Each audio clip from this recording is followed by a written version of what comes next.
Oui, aujourd'hui, je vais discuter des protocoles EPOC et EPOC-EDF, donc EPOC pour estimation des populations d'oiseaux communs. Et j'ai pu utiliser ces deux jeux de données dans le cadre de mes travaux de test CIF, comme l'a dit Gwenaël, qui avait pour objectif de mettre en place des méthodologies permettant d'estimer des effectifs d'oiseaux communs nicheurs en France métropolitaine.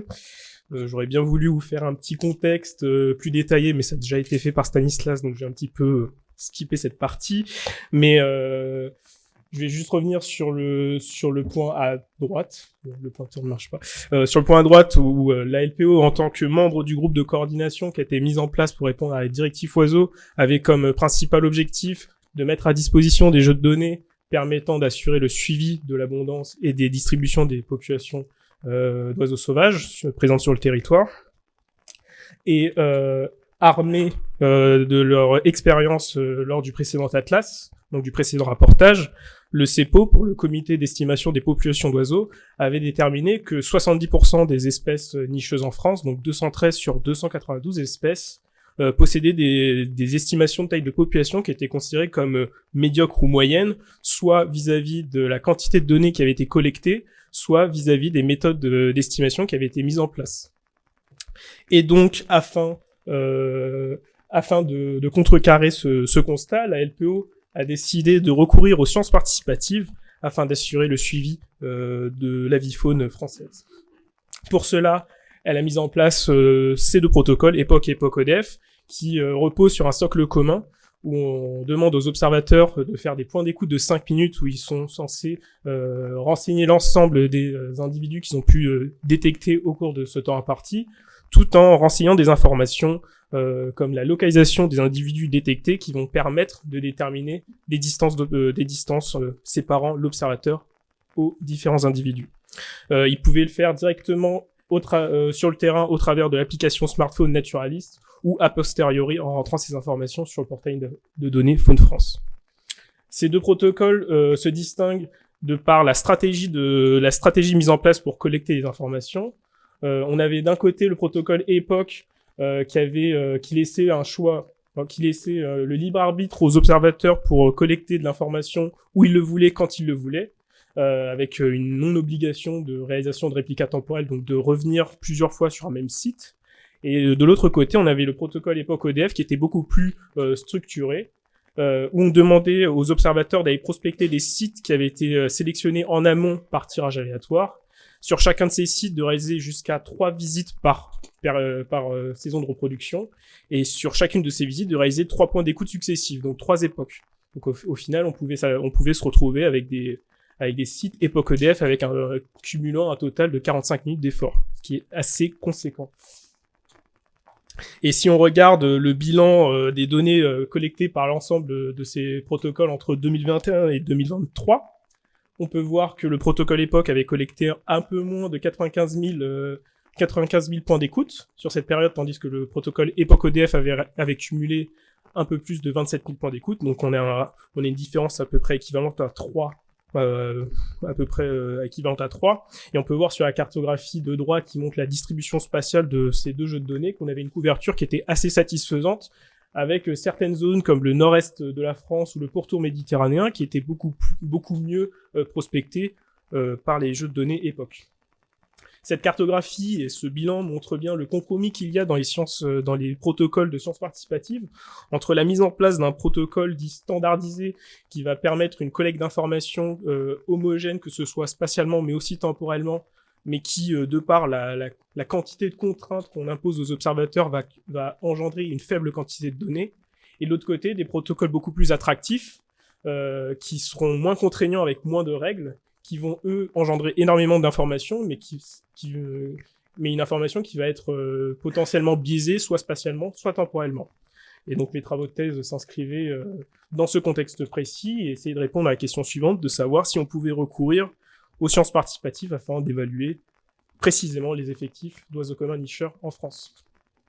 Et comme on peut le voir sur cette photographie de pic noir, bien que l'observation soit un élément essentiel à l'estimation des effectifs nicheurs, à elle seule, elle peut représenter elle peut être incomplète et ne pas représenter l'ensemble des individus qui peuvent être présents sur un même site. En effet, plusieurs sources de variation existent, pouvant expliquer la fluctuation qu'il peut y avoir sur le nombre d'individus qui vont être détectés par les observateurs, que ce soit vis-à-vis des conditions environnementales et climatiques présentes sur les lieux, sur le milieu prospecté, avec des espèces qui vont avoir des affinités positives, négatives plus ou moins importantes.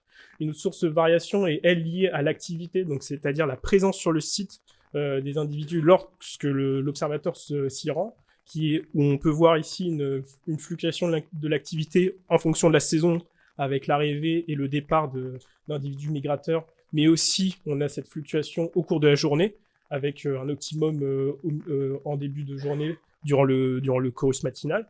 Et une dernière source de variation existe, qui est représentée ici par la détectabilité, qui, elle, est plutôt liée aux observateurs, et notamment à l'hétérogénéité qu'il peut y avoir entre que ce soit leur expertise ou leur acuité. Donc deux observateurs différents qui vont prospecter un même site au même moment ne vont pas potentiellement détecter le même nombre d'individus. Et donc dans le cadre de mes travaux, j'ai utilisé des modèles hiérarchiques avec pour intérêt et objectif d'intégrer l'ensemble de ces sources de variations en distinguant les variations liées au processus d'observation, donc liées à l'activité et à la détectabilité, des sources de variations liées au processus écologique qui était ce qui nous intéressait vraiment, c'est-à-dire de savoir comment les individus sont distribués spatialement. Et donc au final, ces modèles correspondent à des modèles corrélatifs où on essaye de comprendre comment l'abondance corrigée par le processus d'observation varie en fonction des différentes caractéristiques des habitats, ce qui nous permettrait au final, à l'aide des données qui ont été collectées par l'ensemble des observateurs, de prédire sur des zones qui n'ont pas été prospectées.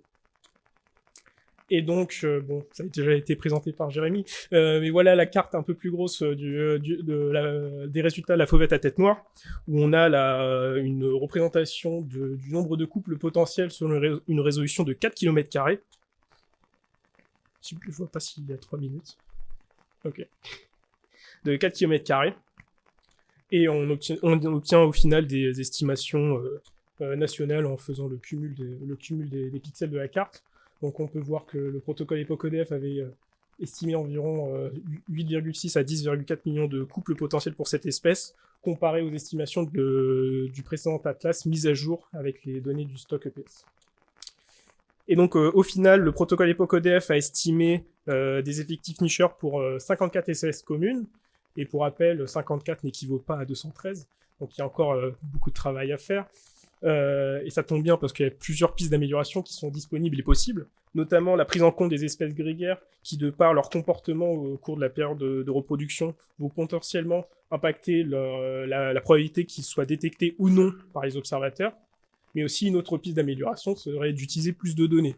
Donc soit, effectivement, si on utilise uniquement le protocole EPOC-EDF, ça serait demander aux observateurs de faire plus d'EPOC-EDF, mais on peut voir que c'est assez compliqué. Ou sinon, une autre solution serait d'utiliser les données époque qui sont déjà disponibles, qui ont déjà été collectées. Pourquoi pas? Et donc, on a tout intérêt à recourir à ces données, comme on a pu le voir précédemment.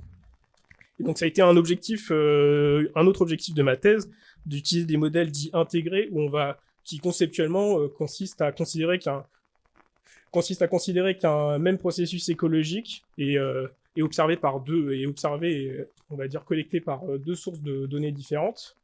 Et ce qui est intéressant ici, c'est avec les similitudes et les différences qu'il y a entre les deux jeux de données époque, on a une forme de complémentarité qui existe. Entre d'un côté le protocole EPOC-EDF qui va collecter sur peu de sites une information intensive tout au cours de la période de reproduction, et le protocole EPOC qui va collecter sur énormément de sites il va collecter une information environnementale très, très importante aussi.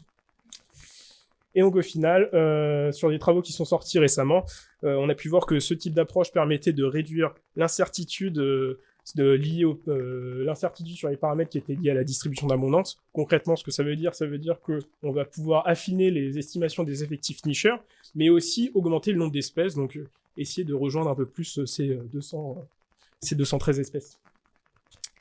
Merci à vous de votre attention, et merci aux observateurs des protocoles EPOC et EPOC-EDF.